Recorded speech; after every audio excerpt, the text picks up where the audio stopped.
तो जिस समय पूरी दुनिया अमेरिकी राष्ट्रपति डोनाल्ड ट्रंप के बढ़ते टैरिफ वॉर को लेकर सांसें थामे बैठी है, उसी समय ब्रिक्स देशों की ओर से एक अहम कदम उठाया गया है। ब्रिक्स की वर्तमान अध्यक्षता कर रहे ब्राजील के राष्ट्रपति लुला दा सिल्वा ने अचानक एक ऑनलाइन बैठक बुलाई और इस बैठक में ब्रिक्स के सभी सदस्य देशों ने भाग लिया, जिसमें भारत की ओर से विदेश मंत्री एस जयशंकर मौजूद थे और उन्होंने भारत का पक्ष पूरी मजबूती और सख्ती के साथ रखा। यह बैठक उस समय हुई जब अमेरिका के राष्ट्रपति लगातार ब्रिक्स देशों पर यह आरोप लगा रहे थे कि यह समूह अमेरिकी ताकत को कमजोर करने की कोशिश कर रहा है और अंतर्राष्ट्रीय व्यापार को अपने हित में मोड़ने का प्रयास कर रहा है। ट्रंप की यह चिंता अब उनके भाषणों और फैसलों में बार बार झलकने लगी है और इसी वजह से उन्होंने हाल ही में भारत सहित कई देशों पर 50% तक का भारी भरकम टैरिफ लगा दिया, जिसने वैश्विक व्यापार की जड़ों को हिला दिया है। इस बैठक में जब भारतीय विदेश मंत्री ने बोलना शुरू किया तो पूरा माहौल गंभीरता से भर गया, क्योंकि सबकी नजरें इस बात पर थीं कि आखिर भारत अमेरिका के इस कदम पर क्या रुख अपनाता है।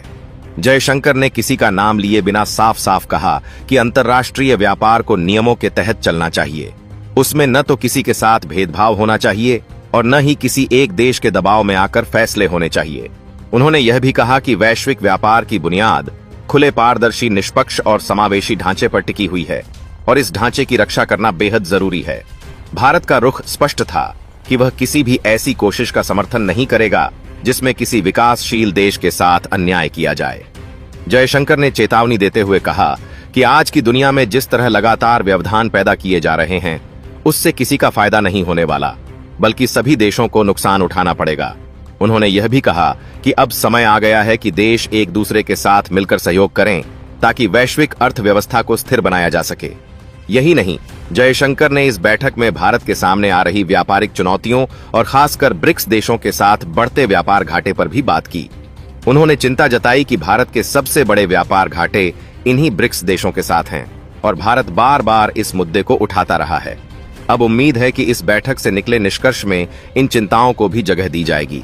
भारत का मानना है कि ब्रिक्स समूह खुद एक उदाहरण पेश कर सकता है कि कैसे आपसी व्यापार में संतुलन लाकर और पारस्परिक सहयोग से दुनिया को यह संदेश दिया जा सकता है कि टकराव और टैरिफ की जगह सहयोग और सहभागिता ही असली रास्ता है। जयशंकर ने यह भी कहा कि लगातार बढ़ती बाधाएं और व्यापार को गैर व्यापारिक मामलों से जोड़ने की कोशिश किसी के भी हित में नहीं है। यह सीधे सीधे अमेरिकी नीति पर कटाक्ष था, क्योंकि अमेरिका रूस यूक्रेन युद्ध का हवाला देकर भारत को भी लगातार घेरने की कोशिश कर रहा है और यह दबाव बना रहा है कि भारत रूस से तेल और गैस की खरीद को बंद करे। लेकिन भारत ने अपने राष्ट्रीय हितों को सर्वोपरि रखते हुए इस दबाव को झुककर स्वीकार नहीं किया। यही कारण है कि अमेरिका ने भारत पर इतना बड़ा टैरिफ बम गिराया है, पर भारत ने भी अमेरिका के इस कदम का तोड़ निकालने के लिए दुनिया के कई देशों से संपर्क साधा है और अपने लिए नए बाजार तलाशने शुरू कर दिए हैं। यह भी गौर करने वाली बात है कि जब दुनिया की बड़ी अर्थव्यवस्थाएं अमेरिकी कदमों से घबराई हुई हैं, तब भारत लगातार संयम और सटीक रणनीति के साथ आगे बढ़ रहा है। भारत ने यह भी साफ संदेश दिया है कि वह किसी एक देश पर निर्भर नहीं रहेगा, बल्कि अपने व्यापार को अलग अलग दिशाओं में फैलाएगा, जिससे किसी एक देश की नीतियों से उसकी अर्थव्यवस्था प्रभावित न हो सके। इस बैठक के दौरान रूस, चीन, दक्षिण अफ्रीका और ब्राजील ने भी अमेरिका की नीतियों पर परोक्ष रूप से नाराजगी जताई और इस बात पर सहमति जताई कि अब समय है जब ब्रिक्स देशों को मिलकर ऐसा रास्ता निकालना होगा जो अमेरिकी दबाव से अलग हो और विकासशील देशों के लिए एक नया विकल्प बन सके। इस पूरी बैठक के दौरान बार बार ट्रंप का नाम सामने आता रहा, क्योंकि उनकी नीतियां ही आज वैश्विक व्यापार में अस्थिरता की सबसे बड़ी वजह बनी हुई हैं। भारत ने एक बार फिर यह स्पष्ट कर दिया कि उसका मकसद किसी को कमजोर करना नहीं है, बल्कि सभी के हित में एक संतुलित और सहयोगी व्यापार व्यवस्था कायम करना है। सवाल यह है कि क्या अमेरिका अपनी इस आक्रामक टैरिफ नीति से पीछे हटेगा या फिर यह संघर्ष और आगे बढ़ेगा। भारत ने यह भी कहा कि अगर टैरिफ का यह दौर लगातार चलता रहा तो इसका असर सिर्फ भारत पर नहीं, बल्कि अमेरिका के अपने उपभोक्ताओं और कंपनियों पर भी पड़ेगा, क्योंकि महंगे आयात और सीमित बाजार का नुकसान आखिरकार अमेरिकी अर्थव्यवस्था को ही उठाना पड़ेगा। अंतर्राष्ट्रीय मंच पर भारत की यह आवाज इसलिए भी अहम है क्योंकि भारत अब दुनिया की 5 सबसे बड़ी अर्थव्यवस्थाओं में शामिल है और उसकी हर बात का असर वैश्विक बाजारों पर पड़ता है। ब्रिक्स बैठक में भारत की यह सख्त और संतुलित राय पूरे समूह के लिए भी एक दिशा बन सकती है और यही वजह है कि बैठक खत्म होने के बाद कई देशों ने भारत के इस दृष्टिकोण की सराहना की। लेकिन असली सवाल यही है कि क्या यह टैरिफ वॉर जल्द थमेगा? क्या ट्रंप आखिरकार अपने फैसले पर पुनर्विचार करेंगे या फिर यह टकराव और गहराएगा? दुनिया की नजरें अब इसी पर टिकी हुई हैं। भारत ने एक बार फिर अपनी कूटनीति से यह साबित किया है कि वह न तो दबाव में आने वाला है और न ही किसी को दबाव में लाने वाला, बल्कि उसका मकसद सबको साथ लेकर चलना है। और यही आज की सबसे बड़ी खबर है, क्योंकि आने वाले वक्त में यही रुख तय करेगा कि वैश्विक व्यापार किस दिशा में आगे बढ़ेगा और देशों की अर्थव्यवस्था को स्थिरता मिलेगी या फिर टैरिफ वॉर का यह तूफान और बड़ा संकट खड़ा करेगा। यह बैठक भले ही ऑनलाइन हुई हो, लेकिन इसके नतीजों ने पूरी दुनिया का ध्यान खींचा है।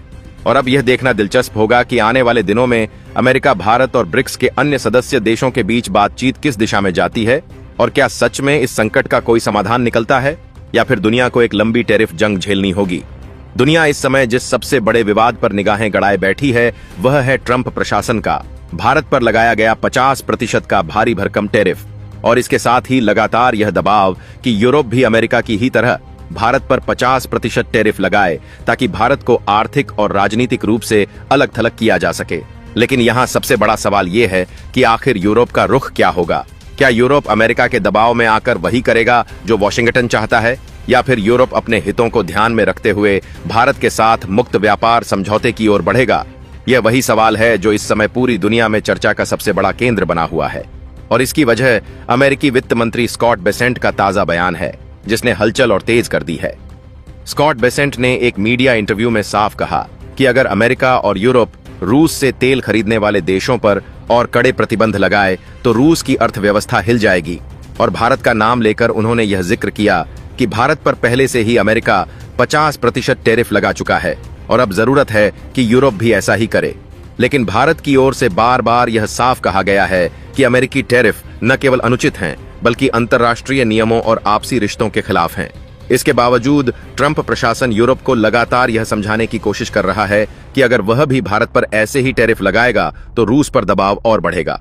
यहाँ पर असली सवाल यह है कि क्या रूस पर दबाव बढ़ाने के नाम पर भारत को बलि का बकरा बनाया जा रहा है, या फिर अमेरिका अपनी विफल रणनीति को सफल दिखाने के लिए यूरोप को मजबूर करना चाहता है कि वह भी वही कदम उठाए। यूरोप का झुकाव किस ओर है, यह समझने के लिए जरूरी है कि हम देखें कि पिछले कुछ महीनों में भारत और यूरोप के बीच किस तेजी से बातचीत बढ़ी है। ब्रसेल्स में हुई बैठकों से लेकर दिल्ली में हुई उच्च स्तरीय वार्ताओं तक लगातार यही तस्वीर सामने आई है कि यूरोप भारत के साथ व्यापारिक साझेदारी को लेकर गंभीर है। और अब तो खबरें यह भी हैं कि बहुत जल्द भारत और यूरोपीय संघ के बीच मुक्त व्यापार समझौता होने वाला है। यही वह बिंदु है जहां अमेरिका सबसे ज्यादा चिंतित है, क्योंकि अगर यूरोप भारत के साथ यह समझौता कर लेता है तो फिर ट्रंप प्रशासन का पूरा दबाव रणनीति ध्वस्त हो जाएगी और भारत न केवल अमेरिकी टैरिफ के प्रभाव से उबर जाएगा, बल्कि और मजबूत होकर उभरेगा। यही कारण है कि वॉशिंगटन से लेकर न्यूयॉर्क तक लगातार यही बयानबाजी की जा रही है कि यूरोप को भारत पर दबाव डालना चाहिए। अमेरिकी वित्त मंत्री स्कॉट बेसेंट के बयान का दूसरा पहलू भी है। उन्होंने यूक्रेन युद्ध का हवाला देते हुए कहा कि रूस पर तब तक कड़ा दबाव नहीं बनेगा जब तक भारत और चीन जैसे बड़े खरीदार देशों पर प्रतिबंध न लगाए जाएं। इस बयान ने एक नया विवाद खड़ा कर दिया है, क्योंकि भारत की स्थिति बार बार यही रही है कि वह अपनी ऊर्जा सुरक्षा को प्राथमिकता देगा और किसी भी दबाव में अपने फैसले नहीं बदलेगा। भारत ने पहले ही यह साफ कर दिया है कि वह किसी एक के पक्ष में खड़ा होने के बजाय अपनी स्वतंत्र नीति अपनाएगा। अब सवाल यह उठता है कि जब भारत का रुख इतना साफ है तो क्या यूरोप अपने हितों को छोड़कर अमेरिका के साथ खड़ा होगा? विशेषज्ञों की राय में यूरोप ऐसा नहीं करेगा, क्योंकि भारत के साथ उसके संबंध केवल व्यापार तक सीमित नहीं हैं, बल्कि रणनीतिक साझेदारी का भी हिस्सा हैं। यूरोपीय देश, खासकर जर्मनी, फ्रांस, इटली और स्पेन भारत के साथ रक्षा, शिक्षा, तकनीक और निवेश के कई मोर्चों पर जुड़ चुके हैं। और अगर अमेरिका के दबाव में आकर वे भारत पर टैरिफ लगाते हैं तो इसका नुकसान उन्हें खुद उठाना पड़ेगा। यही कारण है कि यूरोप में कई आवाजें उठ रही हैं कि अमेरिका की तरह आंख मूंदकर भारत के खिलाफ कोई कदम नहीं उठाया जा सकता। इस बीच अमेरिकी राष्ट्रपति ट्रंप और यूरोपीय आयोग की अध्यक्ष उर्सुला वन डेर लेन के बीच हुई बातचीत पर भी दुनिया की नजरें हैं, क्योंकि यह बातचीत ऐसे समय हुई जब यूरोप भारत के साथ मुक्त व्यापार समझौते की आखिरी तैयारियों में था। अमेरिकी मीडिया की रिपोर्टों के मुताबिक इस बातचीत में ट्रंप प्रशासन ने साफ कहा कि यूरोप को भारत पर दबाव बनाना चाहिए ताकि रूस पर असर डाला जा सके। लेकिन यूरोपीय आयोग के सूत्रों ने संकेत दिया है कि यह इतना आसान नहीं है, क्योंकि यूरोप की अर्थव्यवस्था भी भारतीय बाजारों पर निर्भर है। और भारत को नाराज करना यूरोप के लिए घाटे का सौदा साबित हो सकता है। इसी बीच भारत की ओर से विदेश मंत्रालय ने भी कहा है कि अमेरिका के किसी भी टैरिफ का भारत पर ज्यादा असर नहीं होगा, क्योंकि भारत ने अपनी अर्थव्यवस्था को पहले ही विविधता और आत्मनिर्भरता की दिशा में मजबूत कर लिया है। अब स्थिति यह बन रही है कि अमेरिका की एकतरफा रणनीति धीरे धीरे कमजोर होती जा रही है और भारत अपनी ताकत से उभरता जा रहा है। विशेषज्ञों का मानना है कि अगर यूरोप ने भारत के साथ मुक्त व्यापार समझौते पर हस्ताक्षर कर दिए तो ट्रंप की पूरी दबाव नीति ध्वस्त हो जाएगी। यही वजह है कि वॉशिंगटन में बेचैनी बढ़ती जा रही है। अमेरिकी वित्त मंत्री का बयान इसी बेचैनी की झलक दिखाता है। अब देखना यह होगा कि यूरोप किस ओर झुकता है, क्योंकि अगर उसने भारत के साथ हाथ मिला लिया तो दुनिया की आर्थिक ताकतों के समीकरण बदल जाएंगे और अमेरिका की पकड़ ढीली पड़ जाएगी। और अगर उसने अमेरिका के दबाव में आकर भारत पर 50% टैरिफ लगाया तो यह यूरोप के अपने हितों के खिलाफ होगा और यह सवाल आने वाले दिनों में और बड़ा होगा, क्योंकि प्रधानमंत्री नरेंद्र मोदी और यूरोप के कई नेताओं के बीच लगातार बातचीत हो रही है और यही बातचीत तय करेगी कि भारत और यूरोप मिलकर अमेरिका की दबाव की राजनीति को किस तरह जवाब देते हैं। दुनिया की निगाहें अब इसी पर टिकी हैं और हर दिन नई हलचल हो रही है, जिससे इस पूरे विवाद का रहस्य और गहराता जा रहा है।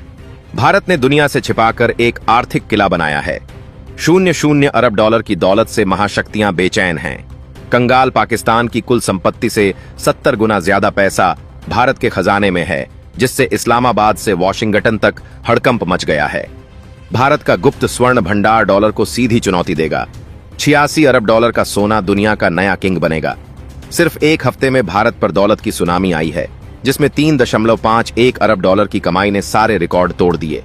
उस समय जब दुनिया की तमाम खुफिया एजेंसियां भारत के लड़ाकू विमानों, पनडुब्बियों और मिसाइलों की गिनती में उलझी हुई थीं, तब पर्दे के पीछे नई दिल्ली के खामोश गलियारों में एक ऐसा आर्थिक महासागर हिलोरे ले रहा था, जिसकी विशाल लहरों ने बीजिंग के शाही महलों से लेकर वॉशिंगटन के व्हाइट हाउस तक की नींव हिला दी है। यह कोई पारंपरिक हथियार नहीं, बल्कि एक ऐसा अभेद्य आर्थिक कवच है जो बिना लड़े ही दुश्मन की कमर तोड़ने का दम रखता है। यह वह शक्ति है जो यह तय करेगी कि 21वीं सदी की दुनिया पर कौन राज करेगा। भारत ने चुपके चुपके दौलत का एक ऐसा किला बना लिया है जिसे भेदने की कल्पना भी अब कोई नहीं कर सकता। केवल 7 दिनों के भीतर भारत के राष्ट्रीय खजाने में 3.51 अरब डॉलर यानी लगभग 29,000 करोड़ रुपए की भारी भरकम राशि जुड़ गई है और यह खजाना अब 694.23 अरब डॉलर के उस ऐतिहासिक शिखर पर जा पहुंचा है, जहां से भारत दुनिया की शीर्ष 3 आर्थिक ताकतों की आंखों में आंखें डालकर बात कर रहा है। यह महज एक आंकड़ा नहीं, यह नए भारत का वह शंखनाद है जो यह घोषणा कर रहा है कि अब दुनिया के आर्थिक खेल के नियम हिंदुस्तान लिखेगा। आखिर क्या है भारत का यह गुप्त खजाना जो दुनिया की महाशक्तियों की रातों की नींद हराम कर रहा है? हम आपको इस सनसनीखेज खबर की हर परत खोलकर दिखाएंगे, तो हमारे साथ अंत तक बने रहें और इस विषय पर अपनी राय कमेंट्स में जरूर साझा करें। तो चलिए अब हम भारत के उस सबसे शक्तिशाली अस्त्र पर से पर्दा हटाते हैं जिसे दुनिया विदेशी मुद्रा भंडार या फॉरेक्स रिजर्व के नाम से जानती है। यह नाम सुनने में भले ही जटिल लगे, लेकिन इसका मतलब बहुत ही सरल है। कल्पना कीजिए कि आपके परिवार के पास एक गुप्त तिजोरी है जिसमें नकदी, सोना और कुछ विदेशी मुद्रा रखी है, ताकि किसी भी आपात स्थिति या संकट के समय परिवार को किसी के आगे हाथ ना फैलाना पड़े। फॉरेक्स रिजर्व भी ठीक उसी तरह हमारे देश भारत की सबसे बड़ी और सबसे गुप्त तिजोरी है। यह वह फौलादी ढाल है जो देश को किसी भी अंतर्राष्ट्रीय आर्थिक संकट या बाहरी दबाव से बचाती है, और 2025 में भारत की यह ढाल इतनी विशाल और मजबूत हो चुकी है कि दुनिया की सबसे बड़ी अर्थव्यवस्थाएं भी इसे देखकर दंग हैं। भारतीय रिजर्व बैंक द्वारा जारी किए गए नवीनतम आंकड़े किसी एक्शन फिल्म के क्लाइमैक्स सीन से कम नहीं हैं। भारत का विदेशी मुद्रा भंडार 694.23 अरब डॉलर के शिखर पर पहुंच गया है। इस आंकड़े को अपने जहन में अच्छी तरह से बैठा लीजिए, क्योंकि यही वह संख्या है जो आने वाले समय में वैश्विक शक्ति संतुलन को बदलने जा रही है। ये इतनी बड़ी रकम है कि अगर इसकी तुलना पाकिस्तान से करें तो भारत अपने इस खजाने से दर्जनों पाकिस्तान खरीद सकता है। और सबसे हैरतांगेज बात यह है कि यह विशाल वृद्धि सिर्फ एक सप्ताह के भीतर हुई है। 3.51 अरब डॉलर यानी 7 दिनों में भारत की तिजोरी में इतनी दौलत आ गई जितनी तो दुनिया के कई छोटे देशों की कुल अर्थव्यवस्था भी नहीं है। यह तूफानी उछाल इस बात का प्रमाण है कि भारतीय अर्थव्यवस्था अब किसी भी झटके से बिखरने वाली नहीं, बल्कि हर चुनौती के बाद और भी शक्तिशाली होकर उभरने वाली है। इस महाखजाने के 4 प्रमुख स्तंभ हैं। विदेशी मुद्रा संपत्ति, फॉरेन करेंसी एसेट्स। यह सबसे बड़ा हिस्सा है जो 1.686 अरब डॉलर बढ़कर 583.93 अरब डॉलर हो गया है। इसमें डॉलर, यूरो, पाउंड और येन जैसी दुनिया की सबसे शक्तिशाली मुद्राएं शामिल हैं। स्वर्ण भंडार, गोल्ड, रिजर्व्स। यह भारत का असली तुरुप का इक्का है। भारत का सोना 1.766 अरब डॉलर बढ़कर 86.76 अरब डॉलर के ऐतिहासिक स्तर पर पहुंच गया है।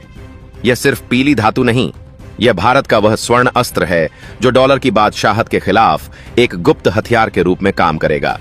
विशेष आहरण अधिकार SDR, इसमें भी करोड़ों डॉलर की वृद्धि हुई है। अंतर्राष्ट्रीय मुद्रा कोष IMF के पास आरक्षित स्थिति, यह भी मजबूत हुई है। इसका सीधा सा मतलब है कि भारत अपने किले को हर तरफ से मजबूत कर रहा है ताकि कोई भी दुश्मन किसी भी मोर्चे से आंख उठाने की हिम्मत ना कर सके। कैसे भरी भारत की यह महातिजोरी? अब आपके मन में यह सवाल उठ रहा होगा कि आखिर यह सब हुआ कैसे? भारत के खजाने में अचानक सोने और डॉलर की यह बारिश कैसे होने लगी? तो इसका जवाब है, यह कोई जादू नहीं बल्कि 2025 के नए भारत की एक कुशल और दूरदर्शी रणनीति का नतीजा है। इसके पीछे कई शक्तिशाली कारण हैं जो एक साथ मिलकर काम कर रहे हैं। पहला कारण, भारत पर दुनिया का अटूट भरोसा। आज अमेरिका से लेकर जापान तक और यूरोप से लेकर ऑस्ट्रेलिया तक दुनिया का हर बड़ा निवेशक चीन को छोड़कर भारत पर अपना सबसे बड़ा दांव लगा रहा है। उन्हें यह साफ दिख रहा है कि चीन की अर्थव्यवस्था एक डूबता हुआ टाइटैनिक है, जबकि भारत एक ऐसा सुपरसोनिक रॉकेट है जिसकी उड़ान को कोई नहीं रोक सकता। भारतीय शेयर बाजार और बॉन्ड मार्केट में विदेशी निवेश की ऐसी बाढ़ आई है जिसने देश में डॉलर की बरसात कर दी है। दूसरा कारण, RBI की ग्रैंड मास्टर वाली चालें। भारतीय रिजर्व बैंक एक कुशल सेनापति की तरह पर्दे के पीछे से ऐसे कदम उठा रहा है जिसने भारतीय रुपए को फौलाद बना दिया है। RBI सही समय पर बाजार से डॉलर खरीद कर अपनी तिजोरी को भरता है और रुपए को अनावश्यक रूप से कमजोर नहीं होने देता। यह एक ऐसी खामोश आर्थिक रणनीति है जिसे समझना बड़े बड़े विशेषज्ञों के लिए भी मुश्किल है। तीसरा कारण, कच्चे तेल की कीमतों पर नियंत्रण। भारत अपनी जरूरत का अधिकांश कच्चा तेल आयात करता है जिसका भुगतान डॉलर में करना होता है। हाल के दिनों में अंतर्राष्ट्रीय बाजार में तेल की कीमतें स्थिर रही हैं, जिससे भारत के अरबों डॉलर बच गए हैं और वह पैसा सीधे देश के इस महाखजाने में जमा हो रहा है। चौथा और सबसे महत्वपूर्ण कारण, मेड इन इंडिया की वैश्विक धमक। आज भारत में बने सॉफ्टवेयर, दवाइयां, इंजीनियरिंग के सामान और कपड़े दुनिया के हर कोने में अपनी गुणवत्ता का लोहा मनवा रहे हैं। यह निर्यात देश के लिए बेशकीमती डॉलर कमाकर ला रहा है। यह सभी कारक मिलकर भारत के विदेशी मुद्रा भंडार को उस शिखर पर ले गए हैं जहां से भारत अब दुनिया के साथ बराबरी की शर्तों पर बात कर सकता है। यह भारत की आर्थिक संप्रभुता का सबसे बड़ा प्रतीक है। एक ऐसा किला जिसकी दीवारें हर गुजरते दिन के साथ और भी ऊंची होती जा रही हैं। इस खजाने से आपको और मुझे क्या मिलेगा? अब सबसे महत्वपूर्ण सवाल जो सीधे तौर पर हम सबसे जुड़ा है, इस 694 अरब डॉलर के खजाने का एक आम भारतीय के जीवन पर क्या प्रभाव पड़ेगा? इससे आपकी और हमारी जेब को क्या लाभ होगा? जवाब बहुत सीधा और स्पष्ट है। इस खजाने का हर एक डॉलर आपकी और मेरी जिंदगी को बेहतर और सुरक्षित बनाने में मदद करता है। महंगाई पर लगाम। जब देश की तिजोरी भरी होती है तो हमारी मुद्रा, रुपया, डॉलर के मुकाबले फौलाद की तरह डटा रहता है। इसका सीधा असर उन सभी चीजों पर पड़ता है जो हम विदेश से खरीदते हैं। आपके स्मार्टफोन, लैपटॉप, गाड़ियां और अन्य इलेक्ट्रॉनिक सामानों की कीमतें स्थिर रहती हैं। सस्ता पेट्रोल, डीजल। सबसे बड़ी राहत पेट्रोल और डीजल की कीमतों पर मिलती है क्योंकि हम कच्चा तेल डॉलर में खरीदते हैं। एक मजबूत रुपया सुनिश्चित करता है कि हमें तेल के लिए कम कीमत चुकानी पड़े, जिससे पेट्रोल डीजल के दाम नियंत्रण में रहते हैं। जब परिवहन सस्ता होता है तो सब्जियां, फल और अन्य घरेलू सामान भी महंगे नहीं होते। संक्षेप में यह फॉरेक्स रिजर्व महंगाई रूपी राक्षस को काबू में रखने वाला सबसे बड़ा हथियार है। अमेरिकी दबाव बेअसर। याद कीजिए वह दौर जब अमेरिका भारत पर आर्थिक प्रतिबंध लगाने या टैरिफ बढ़ाने की धमकियां देता था, लेकिन वे भूल गए कि यह 2025 का भारत है। जब अमेरिका अपनी टैरिफ की दीवारें खड़ी कर रहा था, तब भारत चुपचाप अपनी आर्थिक दौलत की दीवार को इतना ऊंचा कर रहा था कि उसे कोई लांघ ना सके। आज जब भारत की अर्थव्यवस्था 7.8% की विश्व रिकॉर्ड गति से बढ़ रही है, तो यह 694 अरब डॉलर का रिजर्व अमेरिका को एक खामोश लेकिन स्पष्ट संदेश दे रहा है कि भारत अब किसी के दबाव में नहीं झुकेगा। भारत अपना रास्ता खुद बनाएगा। वैश्विक शतरंज की बिसात पर भारत का शह और मात। आज दुनिया के सबसे बड़े विदेशी मुद्रा भंडार वाले देशों की सूची में भारत, चीन, जापान और स्विट्जरलैंड के बाद चौथे स्थान पर मजबूती से खड़ा है। लेकिन यह सिर्फ एक रैंकिंग का खेल नहीं है, यह एक रणनीतिक शक्ति प्रदर्शन है। चीन की बेचैनी।